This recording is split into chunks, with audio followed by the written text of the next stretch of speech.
Pat O'Brien, Joan Leslie, Leo Penn. Star on Family Theater.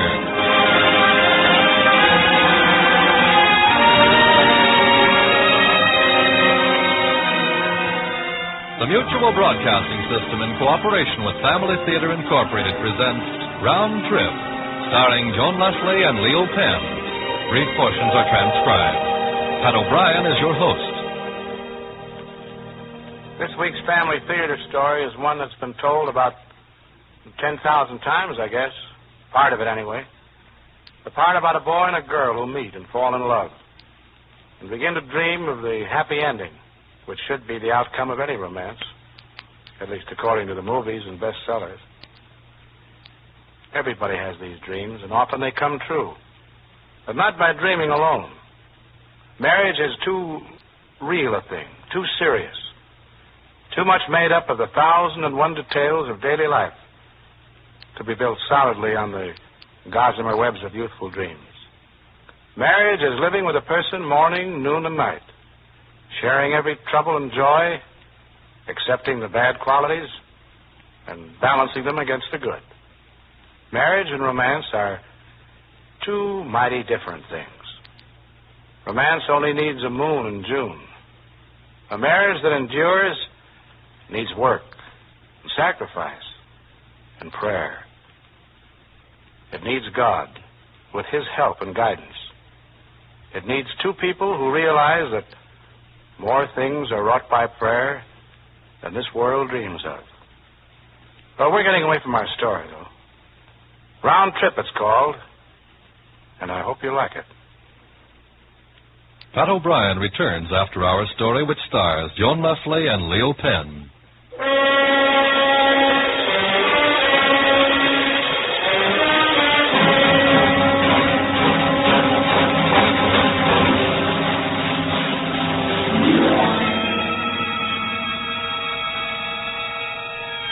It's Monday morning, and as the Long Island train slows for its scheduled stop at West Hampton, Elizabeth Brownlee looks idly out the window at the crowded platform.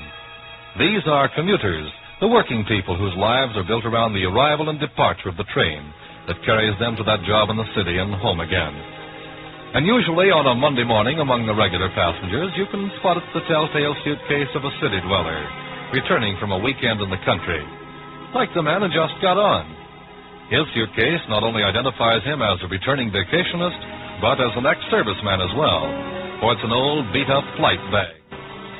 Elizabeth continues to stare out the window as the man spots the empty seat beside her, makes a dash for it, drops the flight bag at his feet, and sinks wearily into the red plush.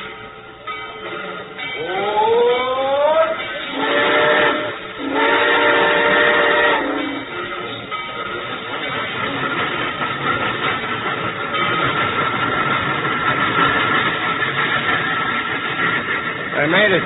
I beg your pardon? I said Hey, I must be going crazy. Jack! It's true. It's really true, isn't it? How come you're way out? What are you doing? Sorry, Liz. Ladies first. Well, I'm just so surprised to see you. I know what you mean. How are you, Liz? Oh, fine. Just fine. You look fine. Just as pretty as ever. You look awful good yourself. I'll be darned. Yeah, me too. I guess this is the spot where I'm supposed to say it's a small world. Yes, I guess it is. You'll have to forgive me if I seem to stare at you, but it's been a long time, Liz. It has been. A very long time. Yeah. Well, this is swell. I had visions of a dull trip, and here I am with a beautiful gal that's on, too. She's not saying anything, huh? Oh, I'm sorry. You don't live in West Hampton? Oh, no. Just out with some friends. Weekend in the country. Oh. One more of those and I'm finished. It's really rough. I didn't think you'd ever take to the country. You never did seem to like the wide open spaces. Bright light. Yeah, bright light. Can't get over it, Liz. Funny any you like this. What are you doing? You live out here somewhere? Oh, no. Been staying with some friends out in Montauk. Weekend in the country. Like you said, it's really rough. Well, you always were a city girl, I remember. That was one thing we both agreed on. Yeah. Nobody ever loved the dirty old city the way we did.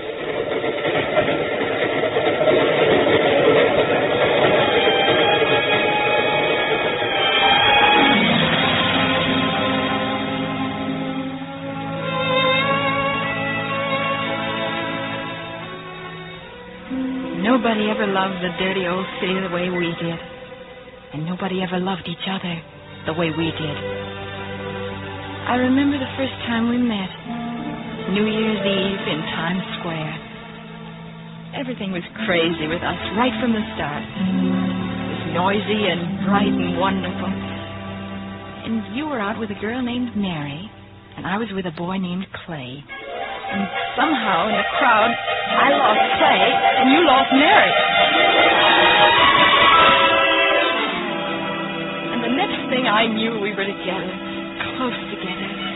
And in all the thousands of screaming, shoving people, we were alone. I want to kiss you, Liz. I know. I've been wanting to do that all night. Let's get out of this mob. What about Mary and Clay? I hope they'll be very happy together. You're crazy. So are you. Come on.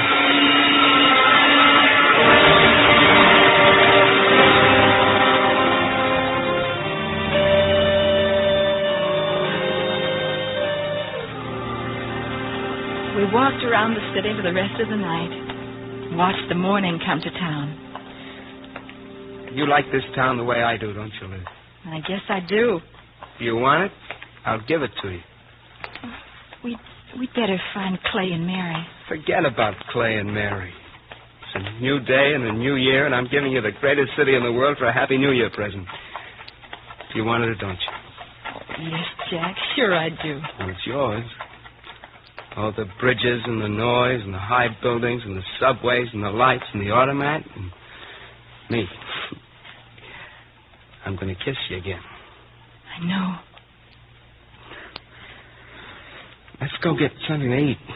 I'm hungry.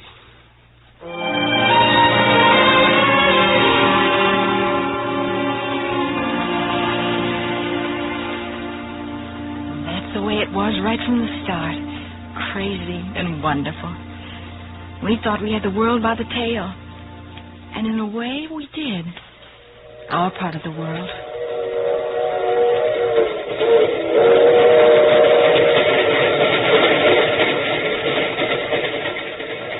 What did you say, Liz? Nothing. I didn't say anything. I was just thinking. Oh. Sure seems funny running into you like this. Somehow I had an idea that I would never see you again. It's funny, all right. The last I heard of you, you were flying a B-17 over Foggia. Who told you that? A fellow named Clay. Don't know if you remember him, but he remembered you all right. You don't mean Clay. What's his name, the kid that took you out that New Year's Eve? That's the one. Oh, that was quite a night. Been so long, you've probably forgotten it. Want a cigarette? No, thanks. I don't smoke. Never learned how, huh? Remember the day I tried to teach you? Oh, and you got so mad because I kept puffing out instead of in. It's funny how you remember a little thing like that.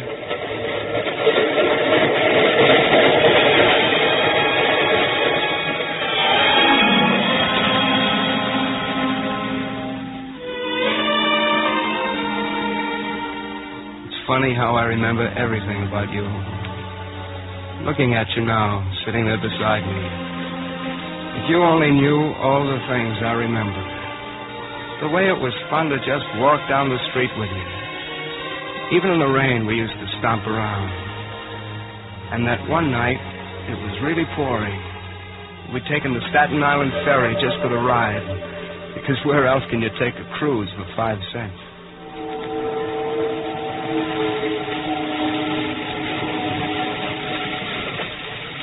I've got more water in my pockets than this old scow's got to float on.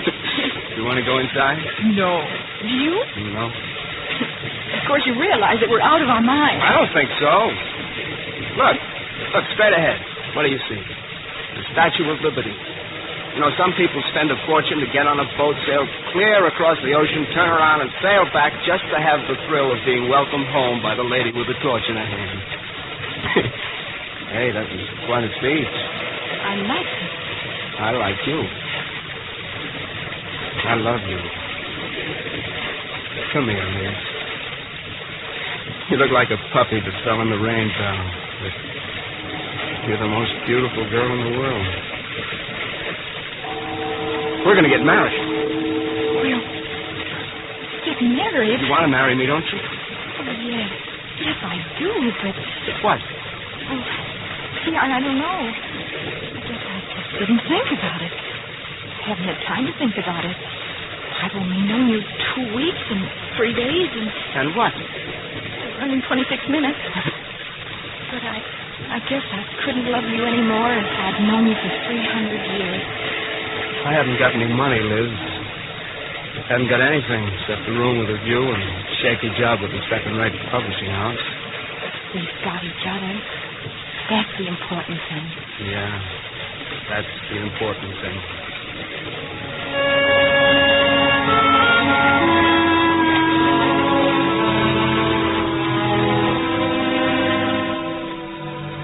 That was the important thing. Then it was. And I held you close, and the sky fell apart, and the rain came down. I haven't forgotten, Liz. I haven't forgotten a thing.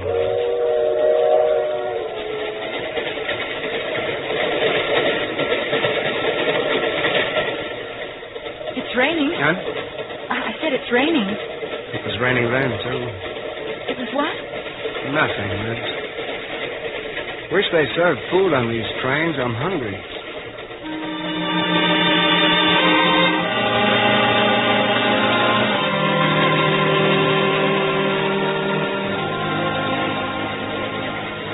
That's the way you always were. Right? Crazy and wonderful and hungry. You asked me to marry you. And we were on a ferry boat in the pouring rain. And I said yes.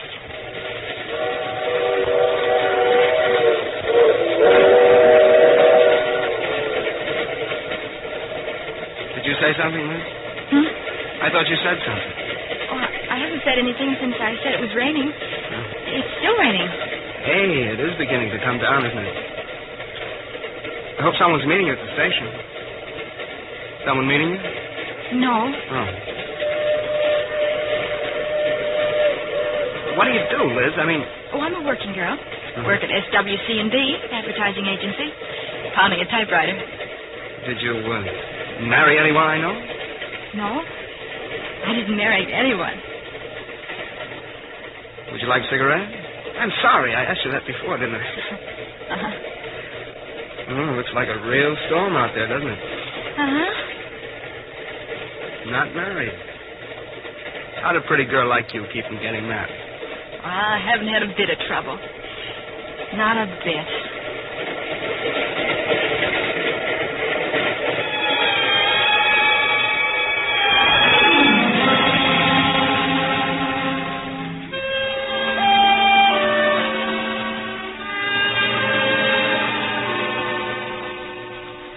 All you have to do is run. Run hard and fast. I wonder if you're thinking about the same thing I am right now. You'd almost have to be. Being on a train with me, talking about being married. But maybe you've forgotten. It's been a long time ago. I wish I could forget. But I never will. That night on the Staten Island ferry, you said... We're going to get married. Get married? You want to marry me, don't you? Oh, yes. Yes, I do, but... What? See, I don't know. I guess I just didn't think about it. I haven't had time to think about it.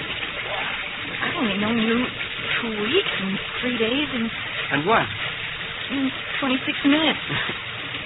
But I guess I couldn't love you anymore if I'd known you for 300 years. I haven't got any money, Liz. Haven't got anything except a room with a view and a shaky job with a second-rate publishing house. And we've got each other. That's the important thing.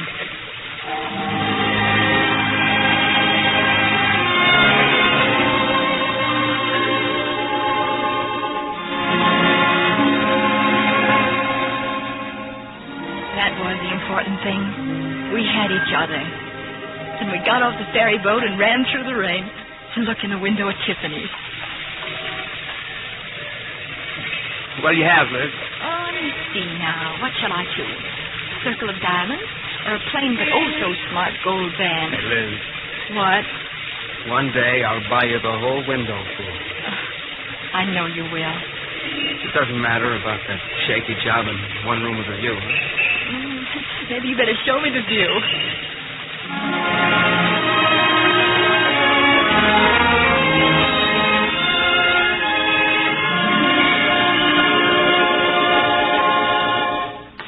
Are you with me? I'm right behind you. Only one more flight. Liz, it's not much of a room. How's the view? Well, on a clear day, you can see Macy's basement.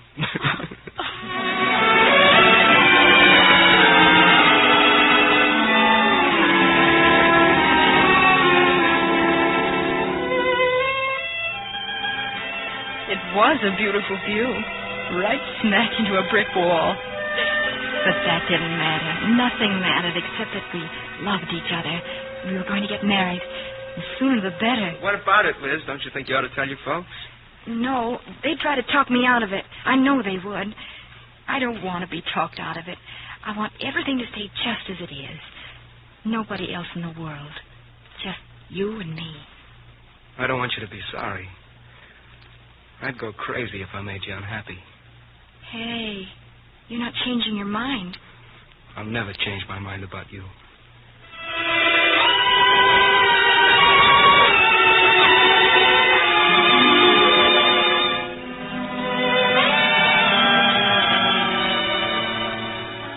The next thing I remember, we were at Penn Station waiting for the train. And it was raining.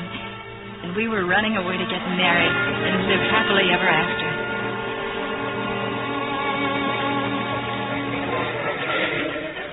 You scared, Liz? No. Your hands are like ice. You are scared. You sure you want to go? You don't want to change your mind, do you? Of course I don't. Do you? What made you ask that? I don't know. You're so quiet, and I've never seen you act so serious. Getting married is serious. Yeah. I can't believe we're really doing it. I mean, now that we really are. What do you mean? Oh, nothing. What time is it? You just asked me 2 minutes ago. I wonder if Mom's got my letter by now. She's probably crying her eyes out. Oh, quit it, will you? I'm sorry. We've been through that 100 times. I'm beginning to feel like a criminal. I know, and I'm sorry. She'll get over it. I know she will. Train leaving on track 9 for Trenton, Philadelphia, Baltimore, and Washington. This is it, Liz. Yeah, this is it. Liz? Yes, Jack. Nothing. Come on, let's do it.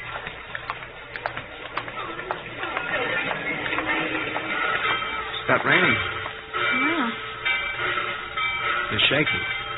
I know. I guess I am, too. Come here. Jack. You don't have to marry me. You know that, don't you? All aboard! Jack, What were you going to say? You don't want to go through with it, do you? You don't want to marry me. Oh, it isn't that. You've got to understand that it isn't that. Then what is it? Oh, I don't know. I guess I'm just scared. I keep thinking about so many things. About what if you lost your job? Or we got sick? Or maybe you'd be different, or I'd be different, and we wouldn't have fun anymore. And I keep thinking about my mom. I can't help it, and you can't blame me for it. I keep wondering if I can be happy, knowing that I've broken her heart. Liz. Explain it to you, Jack. It just seems like everything's happening so fast. Too fast and crazy. I'm scared. Because I love you. Come on, Liz. I'll take you home. Oh, Jack. Don't cry. I can't stand to see you cry.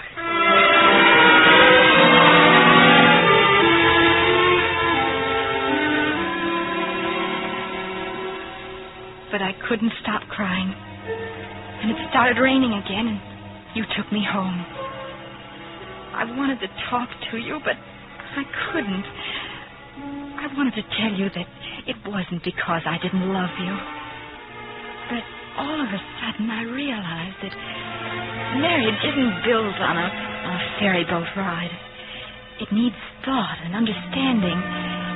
It needs wisdom. A kind of wisdom I didn't have then, and I knew it. I've learned a lot since then. And with it all, I've kept on loving you. If only... Did you say something? No, I was thinking again. I seem to be doing a lot of that all of a sudden. Well, don't let me disturb your thoughts. You'd laugh if you knew what I was thinking about. I would? Uh-huh. I guess you're asking me if I was married made me think about it. Thought the night we tried to elope, almost ran off to Maryland to get married and didn't. Remember? Yeah, I remember. I wonder how many other kids have done the same thing. Gotten scared at the last minute. You cried all the way home. I'd never seen you cry before. I didn't know what to say to you. You didn't say anything. And I don't blame you. I was pretty silly.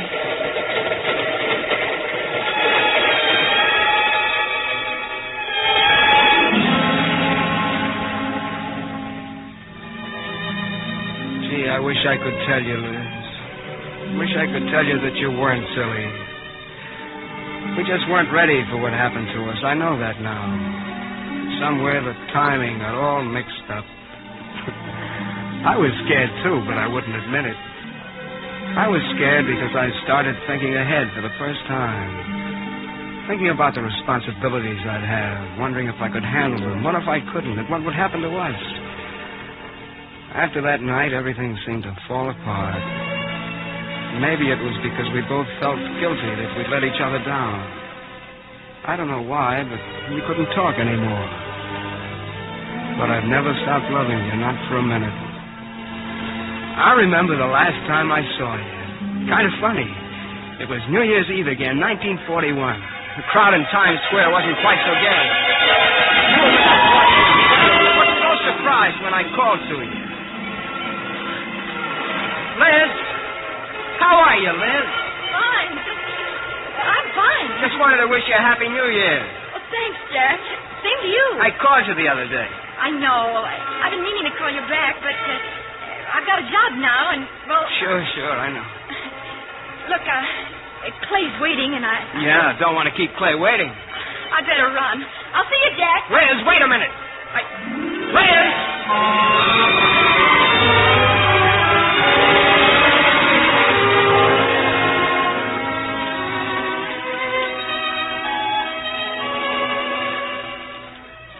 I called you, but you disappeared in the crowd.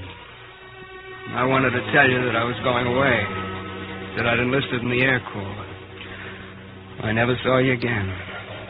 Now you're sitting here beside me in a train.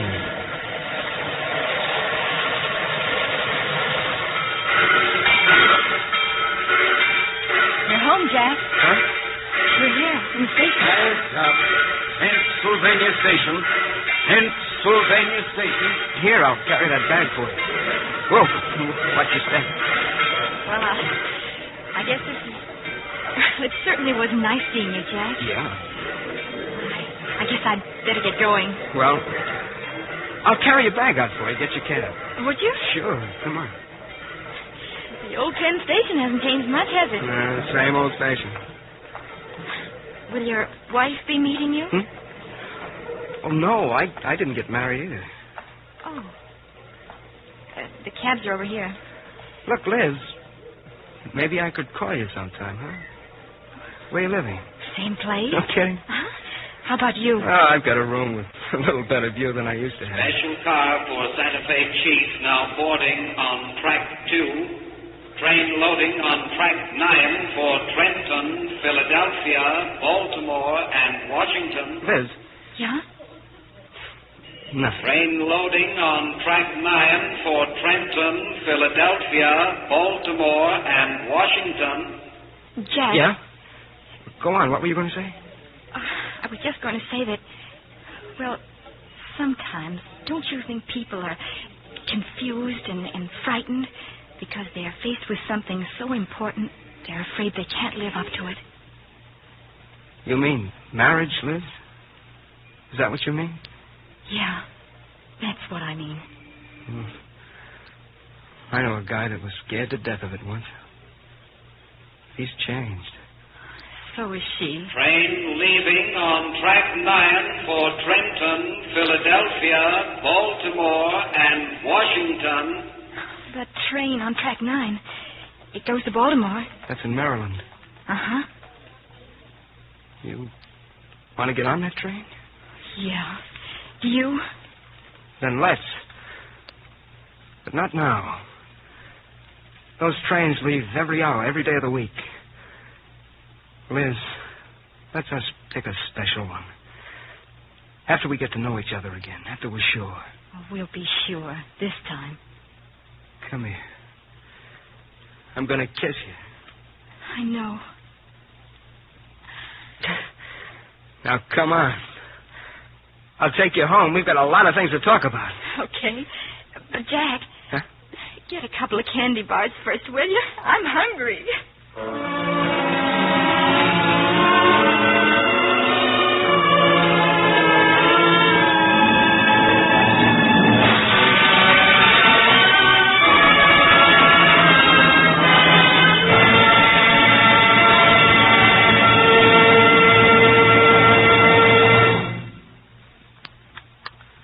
This is Pat O'Brien again.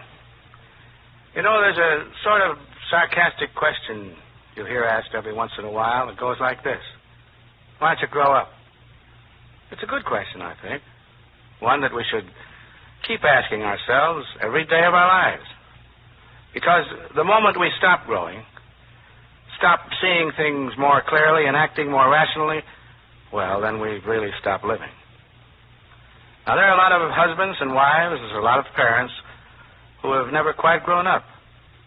I don't know that they've married too young. I mean that they've failed to grow up to the responsibilities that come with marriage and a family. For instance, some parents don't see the necessity of telling their children about God and instilling in them a faith that will support and guide them in later life. Some parents don't understand that children will never see the value of prayer unless they see their father and mother actually praying together with them as a family. Only grown-up people can really raise a family as it should be.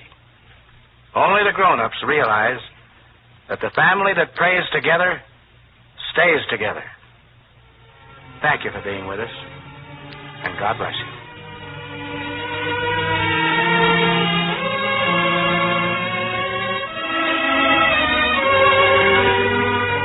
Our grateful thanks to Pat O'Brien, Joan Leslie, and Leo Penn for their appearances, and to Martha Wilkerson for writing our play. Original music was scored and conducted by Max Terr. This production of Family Theater Incorporated was directed by David Young. Brief portions were transcribed. Next week, our Family Theater stars will be Joan Caulfield and Richard Widmark in 2 for 1. Your host will be James A. Farley. This series of the Family Theater broadcasts is made possible by the thousands of you who felt the need for this kind of program, and by the Mutual Broadcasting System, which has responded to this need. Be with us next week at the same time when Richard Widmark, Joan Caulfield, and James A. Farley will star on Family Theater. Your announcer, Merrill Ross.